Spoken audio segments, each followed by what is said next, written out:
Let us hear the reading from 2 Kings. Now the Lord was going to take Elijah up to heaven in a windstorm. And Elijah and Elisha were leaving Gilgal. Elijah said to Elisha, "Stay here, because the Lord has sent me to Bethel." And Elisha said, "As the Lord lives and as you live, I won't leave you." So they went down to Bethel. A group of prophets from Bethel came out to Elisha. These prophets said to Elisha, "Do you know that the Lord is going to take your master away from you today?" And Elisha said, "Yes, I know. Don't talk about it." Elijah said, "Elisha, stay here, because the Lord has sent me to Jericho." But Elisha said, "As the Lord lives and as you live, I won't leave you." And so they went to Jericho.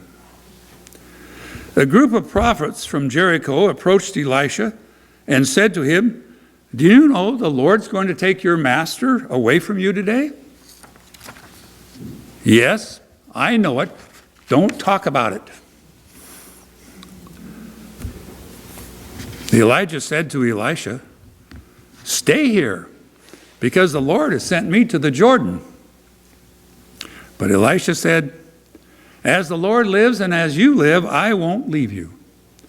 And so both of them went on together. Now 50 members from the group of prophets also went along, but they stood at a distance. Both Elijah and Elisha stood beside the Jordan River. Elijah then took his coat and rolled it up and hit the water. Then the water was divided into two, and both of them crossed over on dry ground. When they had crossed, Elijah said to Elisha, "What do you want me to do for you before I am taken away from you?" Elisha said, "Let me have twice your spirit." Elijah said, "You've made a difficult request. If you can see me when I'm taken from you, then it will be yours. If you don't see me, it won't happen." They were walking along, talking, when suddenly a fiery chariot and fiery horses appeared and separated the two of them. And then Elijah went up to heaven in a windstorm. Elisha was watching and cried out, "Oh, my father, Israel's chariots and its riders." And when he could no longer see him, Elisha took hold of his clothes and rent them in two. Then Elisha picked up the coat that had fallen from Elijah. He went back and he stood beside the banks of the river Jordan. He took the coat that had fallen from Elijah and hit the water. He said, "Where is the Lord, Elijah's God?" And when he hit the water, it divided into two. And then Elisha crossed over. The word of the Lord. Thanks be to God.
Elisha's request to Elijah.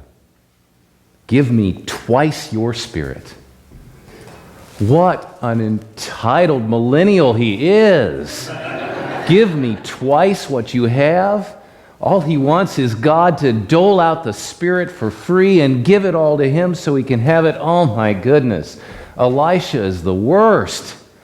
How could he dare ask for something so ridiculous? How could he request so much? You know, speaking of all these millennial problems, they've been killing Applebee's and American cheese and credit card debt. I'm not sure how that one was bad, but somehow they're killing that one. You know all the things they're killing, right? I'm not the only one who's seen these lists or heard the reports. They're basically killing everything we've known and loved, apparently. Just me, huh? Me and Ailish, I guess. So, well, we hear these stories about how they've taken all the institutions we know, like Applebee's, that great American institution, and they're driving it into the ground because they don't eat there anymore. They don't go out for dinners in the ways that we might have used to know. They're just changing up everything. And now we got Elisha saying, I want twice of what you had. And God only knows how he's going to change the entire prophetic ministry of the nation of Israel once he picks up that mantle. Heaven knows he could do anything. We have no idea what will happen.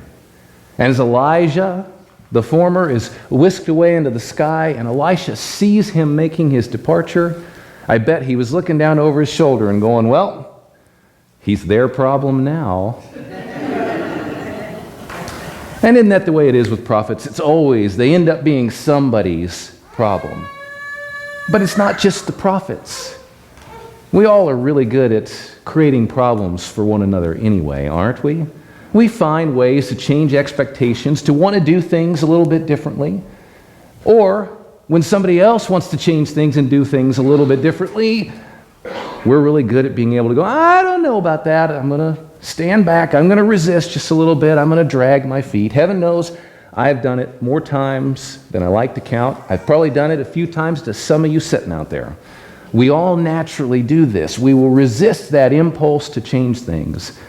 Or when somebody else is making the changes, we will resist the change they want to make. This is a struggle that we face in all aspects of our life, and heaven knows, since we're here on Sunday morning in church, we might as well talk about it, right? It's a struggle that we face right here in church. Amen? Amen. I don't think you all believe me, but I'm going to run with it anyway.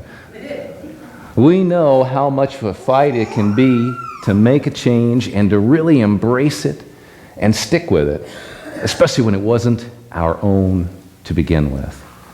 We struggle with these moments. We fight these moments, and not because we necessarily even want to or mean to, but we just naturally kind of resist and hold back a little bit.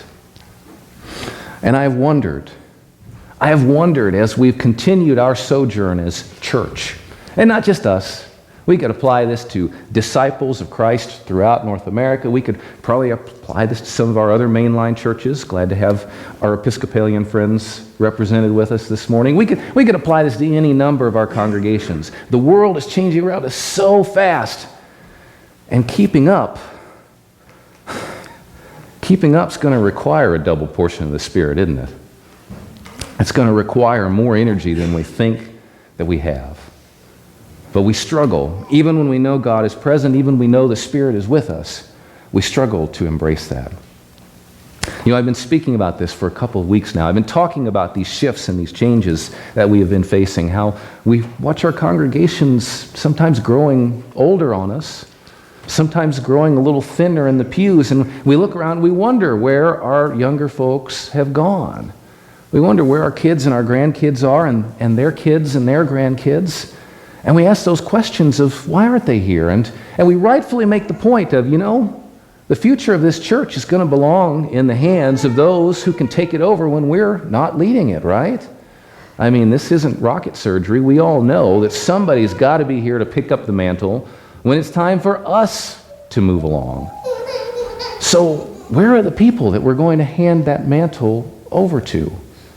How do we find the Elishas that we can then commend the ministry into their hands, to turn over the mantle to them and let them carry God's church forward into the next decades, into this new millennium?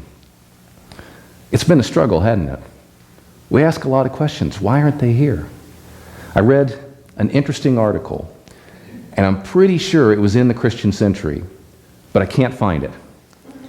So, Howard, I know you've been reading the Christian Century. I'm going to task you with the research project. You've got to help me find it. I think it was printed 5 years ago or so. It was definitely before I moved to Washington. I read this article, and it was this question we were asking: what happened to all our kids? Where did they go? Why are our mainline kids so suddenly not in church with us?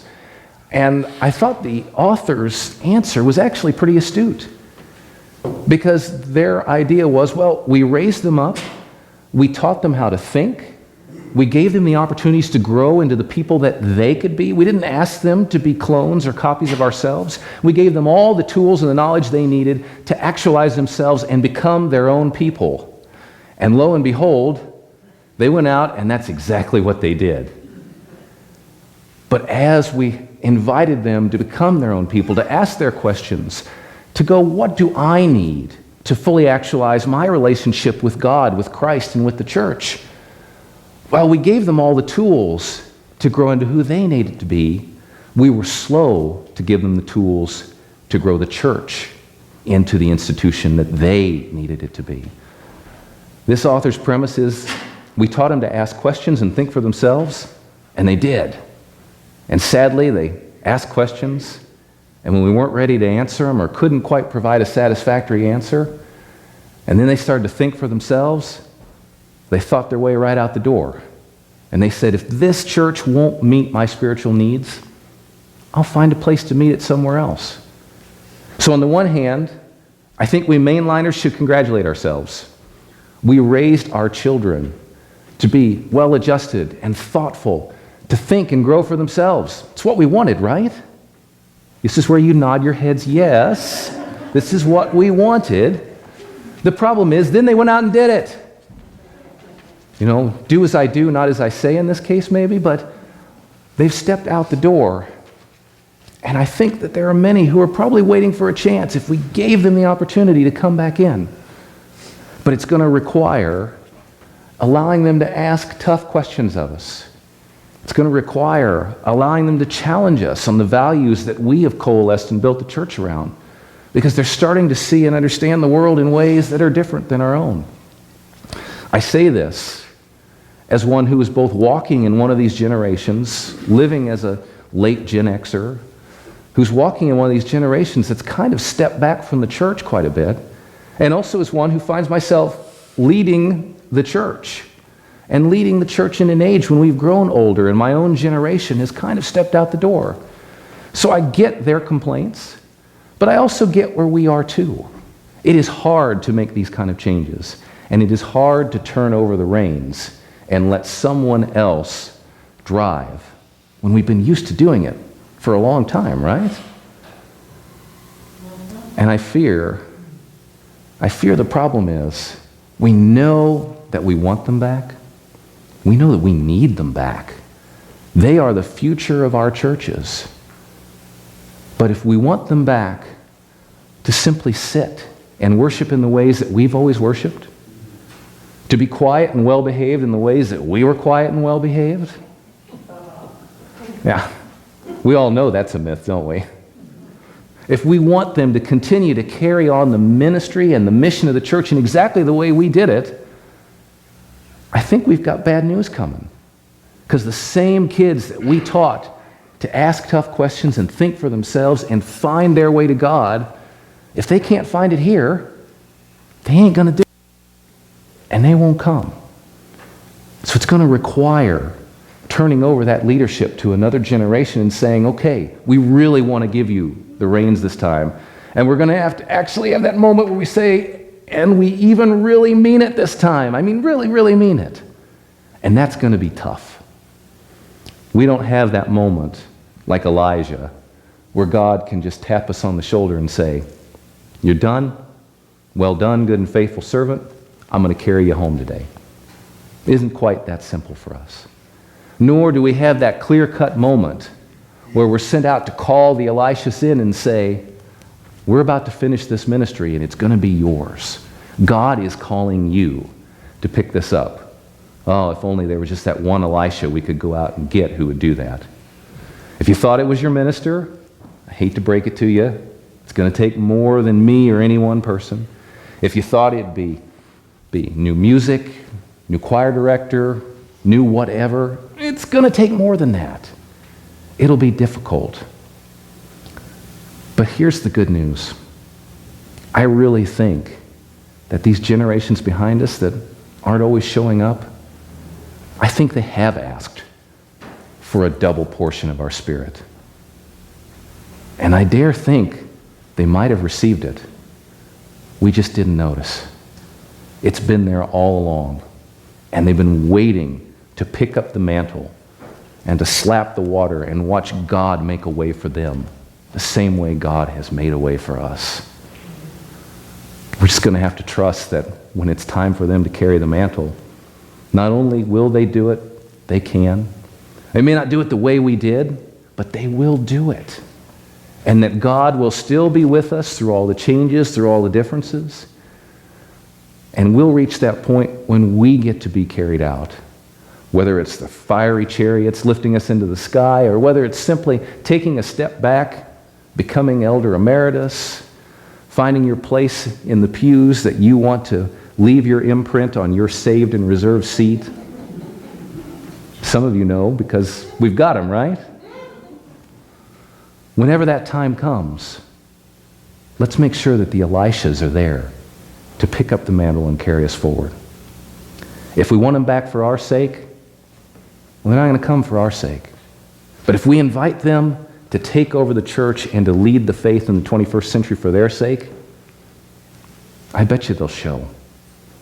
God knows I'm ready to be here when they show. I'm ready to go with them. I want to hear what the fresh new ideas are for how we live out our faith. Because I feel some days like I've run out of them. Surely I'm not the only one. I think there are people filled with that double portion of Spirit. So as soon as we're ready to pass the baton, not the buck, but the baton, and let them lead, I think we might see God take us amazing places. Double portion of the Spirit. I can't wait to see who's got it. Can you? Amen. Amen.